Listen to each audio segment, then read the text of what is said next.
Karl Griggs at CPC Finance, and today I'm joined by Sean from Capital Value Surveyors. I'd like to pass him over to introduce himself. Hi, I'm Sean Mansfield, Capital Value Surveyors, a director there and a Chartered Surveyor with FRICS accreditation. You're on a lot of lenders panels. The main thing that will interest my client bank is how do you value a HMO? So, it depends which value you ask, but the right way to do it, it depends what type of HMO it is. So you can have a small HMO that's up to 6 occupants, and generally speaking, unless it's inside an Article 4 area, you will do what lenders call a hybrid or dual aspect approach, where you'll consider yield-based approach plus reference to vacant possession values in the area. Yeah. And effectively, it's to make sure that an HMO isn't valued so much more highly than a adjacent house that's basically similar in size and specification. If it's inside an Article 4 area, which means that your permitted development rights are revoked, so you can't go from house to HMO without needing planning permission, then more emphasis is placed on the investment approach. So that might be where you see a commercial valuation or a yield-based approach that will drive the value. And at the other end, you've got the large HMO, which is 7 or more occupants, and that will be an investment approach 9 times out of 10 because it's got the sui generis use class. Interesting comment you said there, occupants. Yes. Now, a lot of people think it's number of rooms. Yes. It's a grey area that a lot of people just talk about rooms. For the purposes of what we do, when I talk about rooms, I always assume single occupancy. Yeah.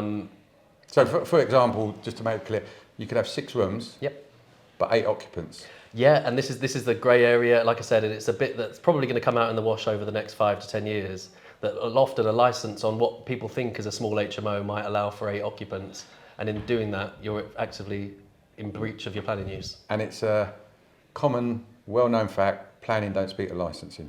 That's a perfect example of it. So like I said, if you've got a licence that allows for 6 rooms, 10 occupants, but you haven't got planning permission for sui generis, lawfully you can't have those 10 people in there. But in reality, no one's going to turn down free money. The other scenarios that I come across is people building 7 rooms, only using 6, then applying for planning to get the 7th, but it's already there. Now, what some find strange is, well, how have they built that 7 rooms? They haven't got the planning. Well, I mean, there's nothing in planning law that says you can't divide a building up.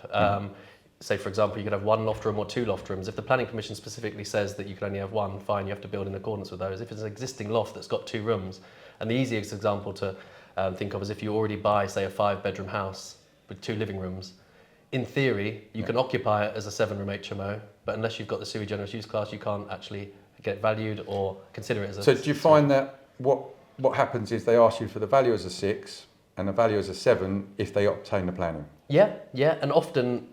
that's the straightforward way of doing it. Now the question is that those are 2 different valuation approaches, because the first one assumes that it isn't an investment approach, it's a hybrid approach.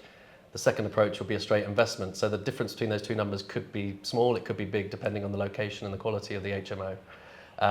But the other thing to think about is if we go to a property that they're already occupying as a 7-room HMO, they haven't got sui generis use class, and how should the valuer value it in that instance? And a lot of valuers will take a negative view and say, well, it hasn't got its planning, so we can just value it as a house. Whereas in reality, you could actually occupy as a 6-room HMO without needing your planning. And then you could allow a slight premium to the 6-room rates to allow for the 7th communal room. So it's not always doom and gloom, but they're the 2 ways of doing it.